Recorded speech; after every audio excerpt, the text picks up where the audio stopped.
You are listening to In Pursuit of Development with Professor Dan Bannock.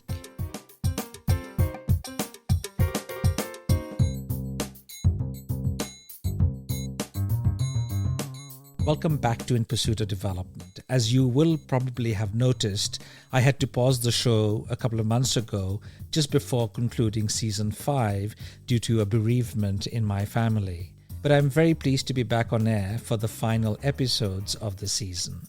Today's guest is Ian Shapiro, who has written widely and very influentially on democracy, justice, and the methods of social inquiry. A central theme in Ian's extensive body of research is the concept of domination, which captures the reactive nature of human beings towards power structures. Unlike traditional political theories that imagine societies designing just orders from scratch, Ian argues in his numerous books that political institutions evolve in response to the rejection of unacceptable power dynamics. This reactive nature is evident in the historical shifts from feudalism to absolutism and eventually to democracy, driven by people's resistance to absolute power. Ian Shapiro is Sterling Professor of Political Science and Global Affairs at Yale University. His latest book is Uncommon Sense, in which he explores why citizens in many democracies are profoundly alienated and many democracies are in danger of failing. In this episode, Ian and I discuss how and why political parties are essential for effective governance, the contemporary disillusionment with democracies, the role of deliberative democracy, the relationship between democracy and development, and the importance of betting on hope and taking risks to achieve better political and developmental outcomes. It's wonderful to be back on air, and I appreciate your support. Please keep sharing the links to our show on social media and with your colleagues, friends, and family members. Thank you.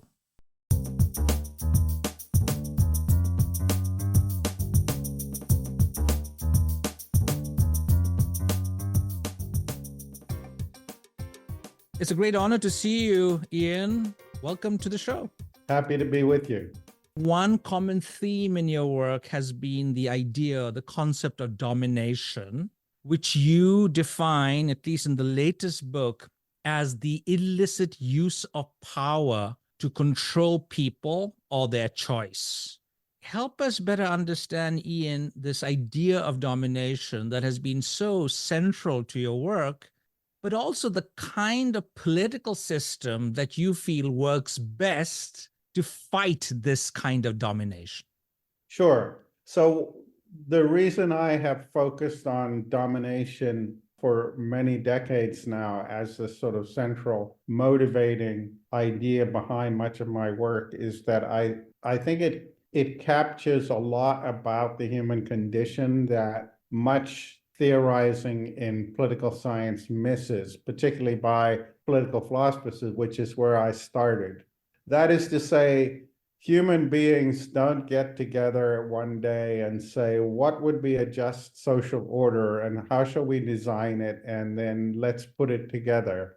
Rather, human beings are reactive creatures who shy away from things that are unacceptable and then try and reorient themselves to less unacceptable things. And so I think that, for example, much of the literature on democracy has a kind of otherworldly quality to it just because it's sort of predicated on this idea that, voters get together and decide what democratic institutions to create and then, ask the question, what power should we delegate and how will we control the people that we delegate it to and how will we all have equal control over what gets done? That's not how any democracy ever got created.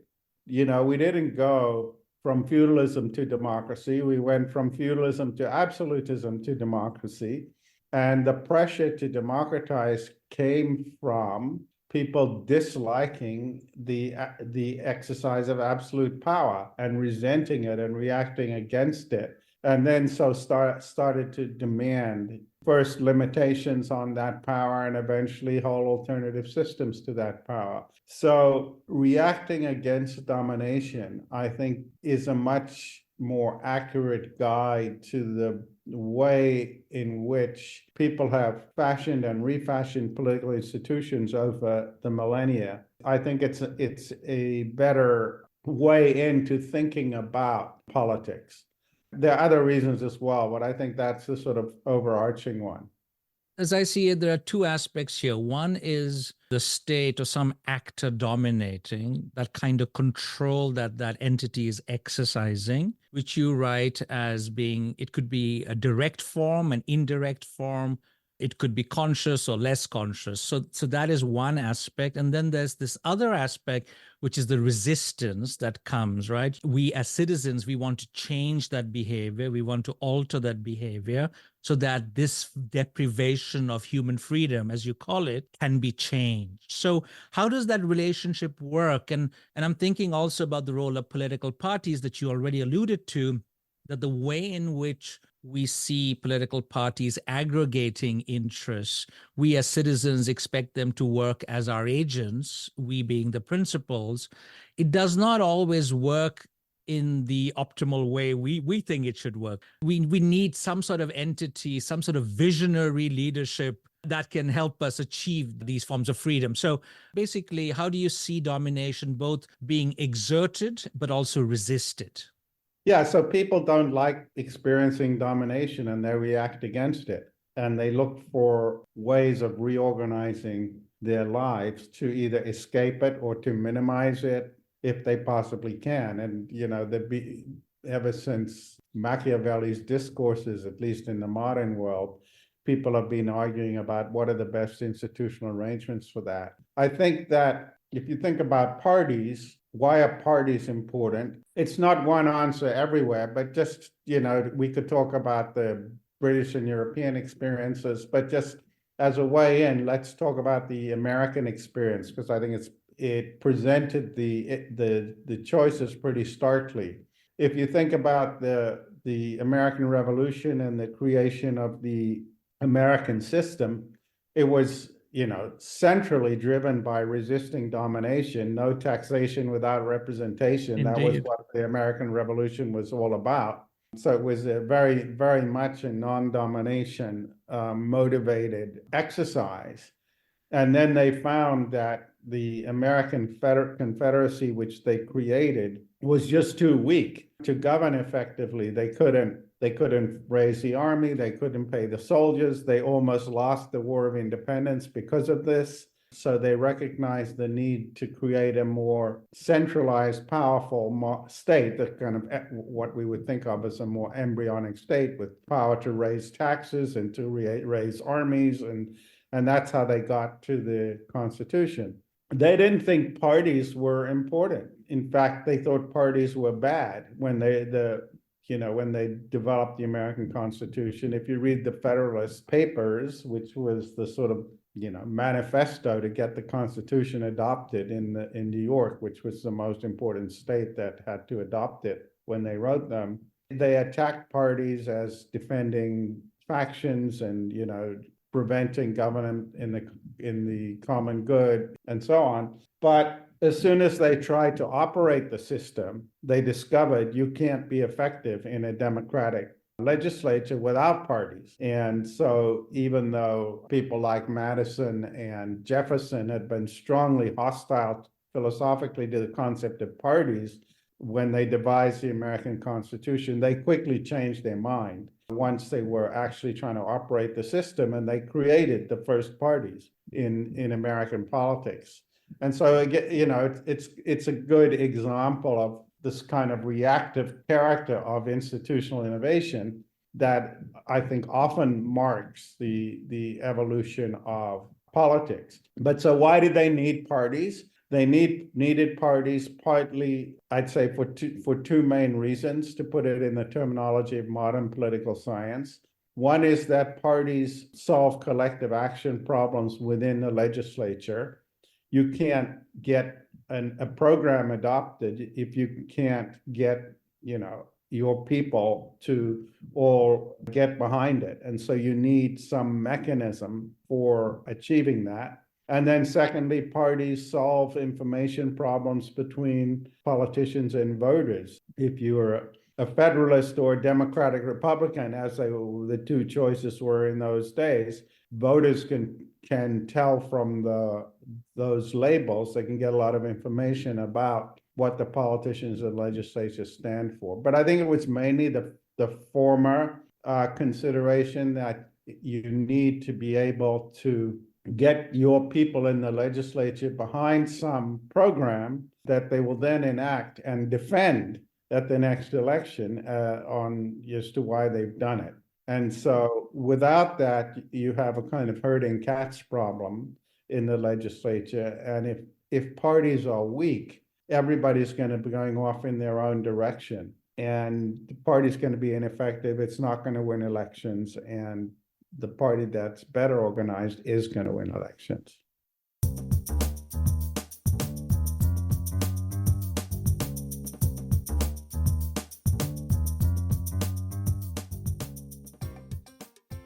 There has been considerable criticism or this disillusionment with the way in which democracies are working. And you write about it also in your book because, we talk about how democracies are dying. That kind of optimism that we had post-Cold War is fast disappearing. We have alternative forms, alternative models that seem to some countries' leaders to be more attractive. Could be the China model or the Rwanda model, more authoritarian, populist authoritarian models. And in the United States that you were referring to, there is increased political polarization. The debate seems to be about how democracies that should be able to process different types of conflicts, to resolve these conflicts, that ability is decreasing. And I noticed that you are critical of the increased role of courts, for example, the role of judicial review in resolving conflicts. But that's something that we often resort to. We think that political parties often can't resolve these conflicts, so let's go to the courts. And in this connection, Ian, there's quite a lot of interest in deliberative democracy, that maybe we need a different form. Because of polarization, we need to actually become more aware of our points of view and to have that arena, that platform to share our grievances, hear each other out. And maybe in that manner, we'd be able to resolve these conflicts. I'm talking about James Fishkin, Larry Diamond, many of my Stanford colleagues who've been working on it. But you're not very convinced about that argument. In fact, you say that to make an argument is actually a much better way, a persuasive argument, than to talk about deliberation. So help us understand that argument, Ian. Sure. So I think all the emphasis on deliberation undermines and it misses the importance of what parties do, and it undermines their effectiveness, because I see deliberation as an attempt to get a lot of internal democracy within parties. My view of this is that political competition is really important, but it should be competition between parties over programmatic platforms. Much too much of the conversation about what's wrong with politics focuses on one or another symptom, like people feel alienated, people feel the system's not delivering, and let's address that symptom. Instead of standing back and asking, well, why do people feel alienated? Why is it that the parties are not delivering? And so often you get reforms proposed that actually either have no effect or make things worse. What I have argued is that the basic reason there's so much political alienation is the failure of most mainstream parties and governments to address the needs of their citizenries over the last several decades, and it's become much more acute since the financial crisis of 2016. This takes different forms in different countries, but in much of the developed world, It's because of the disappearance of industrial jobs, the weakening of trade unions, and that has meant that the sort of bottom 90% have largely stagnated economically or fallen behind, while the people at the top have got richer and richer and richer. And so those people get angry and demoralized and frightened and resentful, and they naturally turn on the political system because they say, there must be something wrong with the political system, so let's reform the political system. And so the elites have been in the pockets of the banks or whatever, and we need to take much more control of the parties. The difficulty with that approach is that it becomes self-defeating, because all it does is weaken the capacity of parties to do anything at all. And so, for example, you want to talk about deliberative polls and so on. What these efforts do is essentially unbundle party platforms by looking at issues one at a time. The idea is we can get people to focus on one issue and explore it in depth, and two minds are better than one, three are better than two, and so you can turn your voters into kind of informed policy wonks, at least on one issue. But the whole point of a programmatic party platform is that you have to think about everything together. So let me give you an example. If you ask people, do you want a tax cut, any tax cut, people will say yes. But if you say, do you want a tax cut if the cost of that is more expensive prescription drugs for retired people, then they'll say no. So in the second case, they are discounting their preference for a tax cut by their preference for keeping drug prices low. And when they do that discounting, they come out somewhere else. So that's what parties do, is they have to bundle together a huge number of questions and come up with a platform by doing all that discounting. And if they do it better than the other party, they're going to win the election. And if they don't do it better than the other party, they're going to lose the election. If you pull out all these, what should our tax policy be? What should our healthcare policy be? What should our environmental policy be? You get the illusion of informed decision making, but in fact, you reward intense preferences, you reward unrealistic policies, and you don't get a single set of policies that a party is going to champion and show that they're doing the trade-offs in a better way than the other party. I see your point there, because we could agree on something, you and I, now, but then I go back to another place, the context changes. Yeah. And many other problems arise, and suddenly this agreement that you and I have reached does not seem to be that important. So when you see it in a holistic perspective, then our preferences perhaps change. The key thing here then is somehow institutionalizing that argumentative ideal, right? Mm-hmm. So then the question, Ian, is how do we do that? Because in our societies, with social media, with mass media, we are always arguing. We are always trying to make a persuasive case as academics, as politicians, and we seem to, more often than not, be talking, past each other. We're not really reaching out. And I thought, in many ways, deliberation is that one step to recognizing, not to disrespect each other, not to dismiss somebody very easily. So the question is, how do we institutionalize that argumentativeness, this argumentative ideal? Well, I think competition between parties. So, I think of Schumpeterian democracy with strong parties as institutionalizing Mill, John Stuart Mill's commitment to the marketplace of ideas, are strongly defended views contending against one another. Whereas the deliberative ideals trying to institutionalize sort of Habermas, we all get around in a circle and solve problems together. The latter is a very unrealistic way of thinking about how to actually make policy. And so somewhat polemically, I call deliberation, think about it this way. In an argument, you're trying to win the argument, right? You're trying to have the better argument.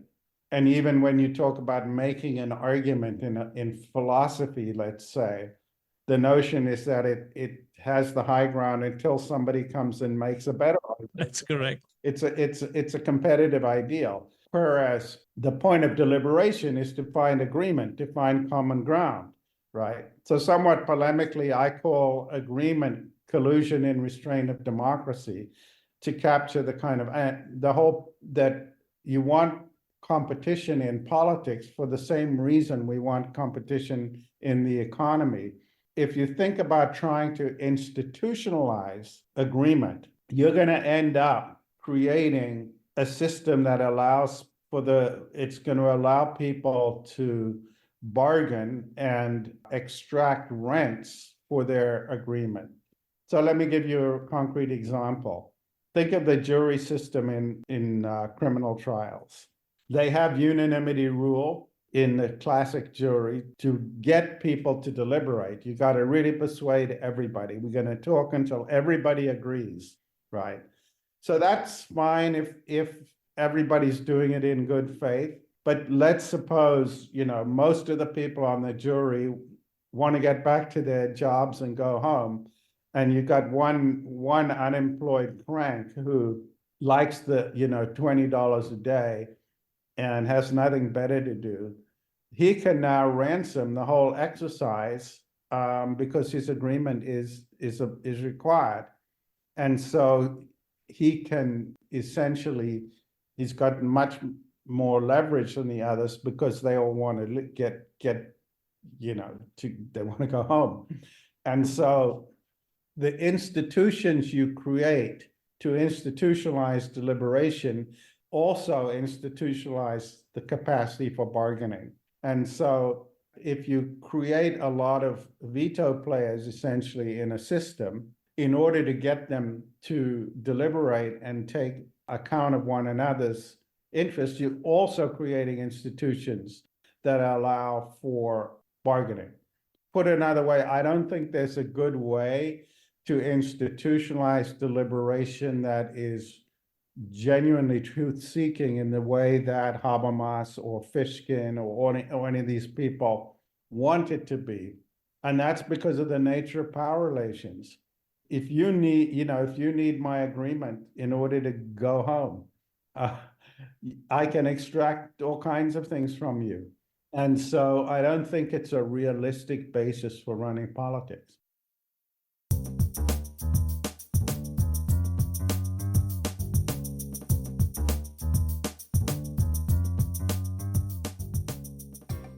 Ian, can we move on to the relationship between democracy and development? This show is about development mainly, and returning to the idea of domination, you write that it is a particular kind of unfreedom. And Amartya Sen talks about development as a form of freedom. Mm-hmm. And the argument for democracy, at least when Sen talks about democracy, he's not a political scientist, but for him, democracy gives, we may like the smell of democracy, it has intrinsic value, but it is the instrumental sense that, and the constructive sense that we can get together, we can discuss, we can have political competition, freedom of speech, assembly, and make our demands known to the rulers. That is the biggest sort of value in relation to development, that without that ability to tell the rulers what are the power of our economic needs, these needs will not be satisfied. These conflicts will not be resolved. And so poverty in that sense would be unfreedom. And Sen would say it is because of lack of political rights. People are vulnerable, people are being forced to do certain things, they're being coerced, they're being excluded from economic decision-making, all of that. So I'd like to hear your thoughts on that kind of an idea of unfreedom.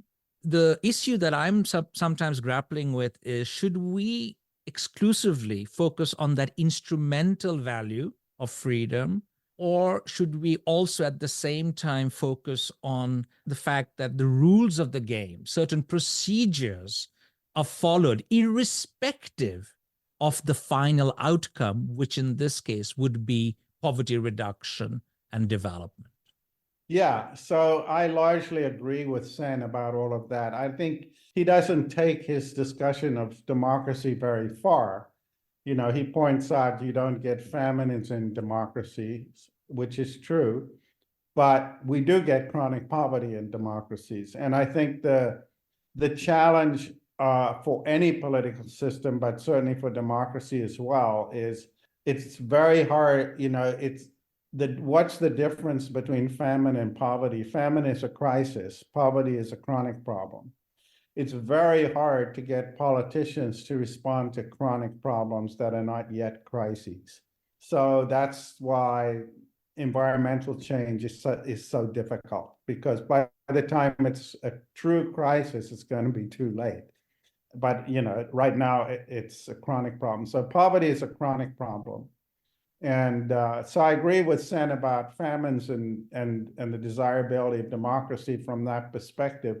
But the real challenges for development, I think, are chronic problems like poverty. And I don't think Sen, I mean, he's an economist, not a political scientist, so in that sense, it's not a critique. But I don't think he joins the dots in explaining, what types of democracy are better for fostering development and what are worse. So, and I would make a couple of points. First of all, since you talked about China, Rwanda, and so forth, I think that the case for authoritarianism as better for development than democracy is pretty weak. So, this has been around for decades. All the talk of the Asian tigers in the 90s and so forth. And indeed, they used to say there was a democracy tax, that having a democracy produced slower growth when they looked at these very high growth rates of some of these non-democratic Asian economies in the 1980s and 90s. I think Adam Shaborsky, among others, did a lot of good empirical work debunking that claims about a democracy tax. But the truth about authoritarianism and development is that it's pretty effective in the early stages of development when the choices are obvious. And what do you need? You need basic infrastructure. You need to create a literate population. You need the choices are not, it's not rocket science what needs to happen. As soon as you get beyond that, you have the big problem that all authoritarian systems have of governments trying to pick winners in complex economies, and the main benefit, why do we like markets? Because they generate good information. And democratic competition generates good information for the reasons you were just saying, that people articulate their concerns and their demands and their fears and their expectations through the political system. If you have an authoritarian system, they're not doing that, and you're going to have increasingly sclerotic governments trying to pick winners in increasingly complex economies. And so it's no surprise that the growth rates in the China of this world are slowing down. And any development economist worth their salt would have predicted that. So I think in the long run, or even in the medium run, it's not authoritarianism or democracy. It's the question is what kind of democracy. The challenge, so Rwanda is doing all right now, but it started from a very low base, and I wouldn't buy stock in it for the future for that as a development model. But Ian, some people have been surprised by the resilience of the Chinese leadership. I mean, Frank Fukuyama, for example, he admits that, if he were to says that he had underestimated certain things in that end of history argument, it is the durability of the regime. So China has surprised people. Well, I tend to be a consequentialist about this. If a country is really delivering on the economic front for large swaths of the population, people are not going to go back to where we started. They're not going to feel that the power of the government is particularly oppressive. It's when their lives start to go less well that they then start being more demanding of the government. And the government then, is either going to be able to deliver better conditions, or it's going to become more repressive, or it's going to change. So China's become more repressive. And the question is, how long can it keep becoming more repressive if they're going to have much slower growth rates going forward, which they are.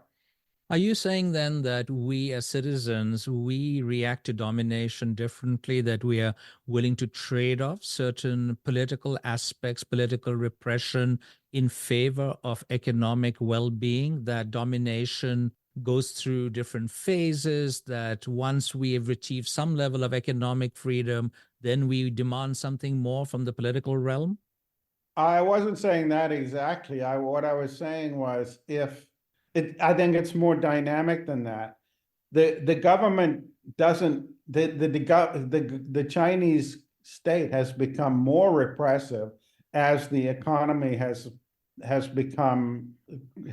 been growing more slowly, because more and more of the population are pissed off and are articulating that, and you get Chinese workers rioting and trying to form unions and making wage demands. Same thing in Putin's Russia in the first decade, when when they had all the benefits of the commodities boom, and he reformed the tax structure, and real wages, got control of inflation, real wages started growing. He didn't need to be as repressive. But as it became harder and harder for him to satisfy the economic needs of the population, you then get more and more dissent and complaint. And if it's an authoritarian leader who doesn't want to give up power, they're going to become more repressive. And so these regimes become more repressive at the same time as they've become less effective in the economy.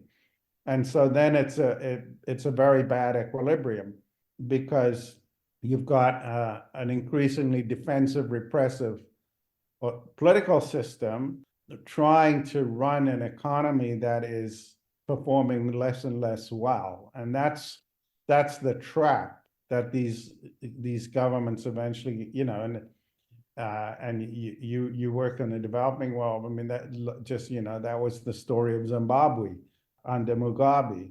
He became more and more repressive, running a complete basket case economic system that eventually completely imploded. So, that's obviously not a sustainable authoritarian development model. I wanted to offer some thoughts on the critique of Sen. I actually agree with your critique, because when I was doing my PhD thesis 22 years ago, I was actually studying starvation and India's democracy. One of the things, so you mentioned crises, I agree. So democracies seem to be better able to tackle crises, but with the added element, they have to be visible. And so I was looking at crises such as drought-related, drought-induced starvation deaths that were taking place far away, that were not creating that kind of visibility that, say, a flood or a cyclone, very visible destruction does. But there was also the other critique I had of Sen, which was that even though you would have a free, independent media, sometimes media is captured by certain political interests, and thereby you can easily dismiss criticism as being politically motivated. Political parties would be very against something, criticize the government, and do exactly the same thing when they came to power. So there are many problems with democratic politics, but visibility and crises, I think, is a part of that. I wanted to end our conversation by talking a bit about the politics of hope, because that's something I'm actually planning a module, a teaching module on the politics of hope. There's so much disenchantment, disillusionment, a lot of angst from young people worried about climate change and feeling that nothing really works. And in the book, you end actually on, this whole, we are living through dark times and we need hope. And in your country, in the United States, it doesn't seem that we are going to achieve any sort of agreement on the way forward. Everything is polarized. There is a lot of evidence out there that we don't absorb as politicians, as academics. How do we actually promote that kind of a vision for the future where we should be thinking about transforming these power relations, that we should have a larger dosage of hope than is currently the case? Well, I think giving up hope it's not a luxury we can afford, and I think there's good empirical reasons not to. Imagine we were living in 1946 in Europe, and say we were people who were 40 years old, 50 years old in 1946 in Europe. Your entire life, think what you would have lived through. You would have lived through the two most destructive wars in human history. You would have lived through the Depression. You would have lived through the rise of fascism. You would have lived through the transformation of hopes for socialism into very repressive, Stalinist communism. You would be looking, your whole life would have been, one horrific political catastrophe after another. That's would have been your totality of your experience.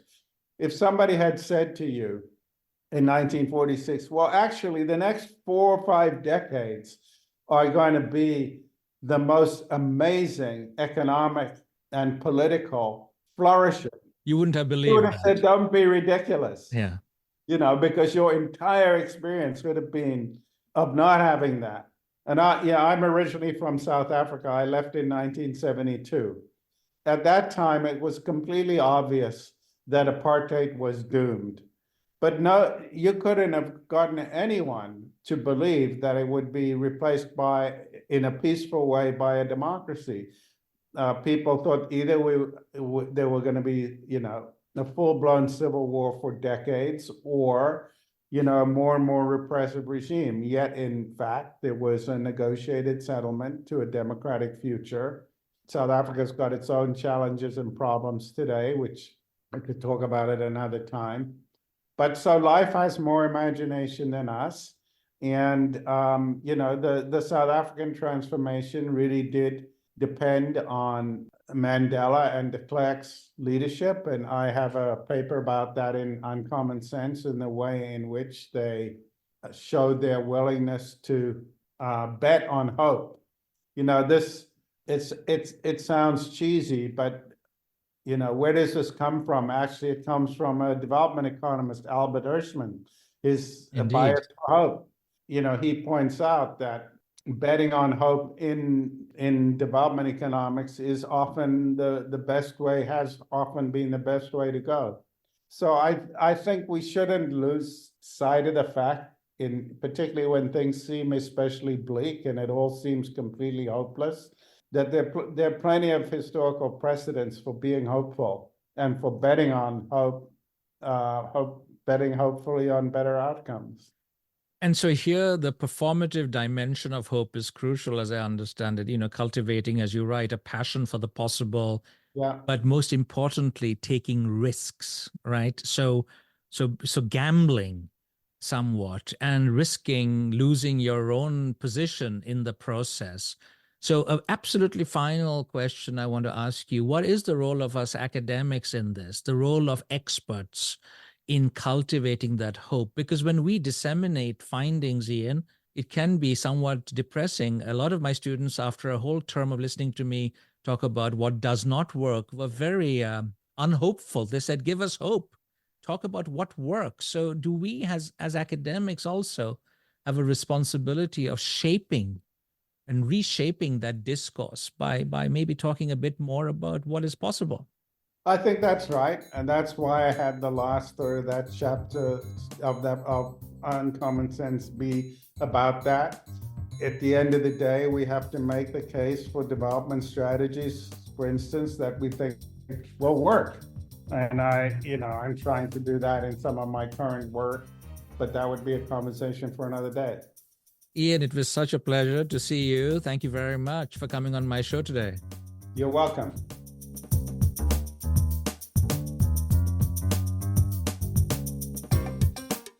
If you enjoyed this conversation, please spread the news among friends and colleagues and share the link to the podcast on social media.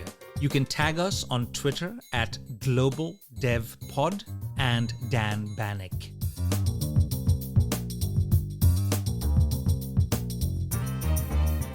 Thank you for listening to In Pursuit of Development with Professor Dan Bannock from the University of Oslo. Please email your questions, comments and suggestions to inpursuitofdevelopment@gmail.com.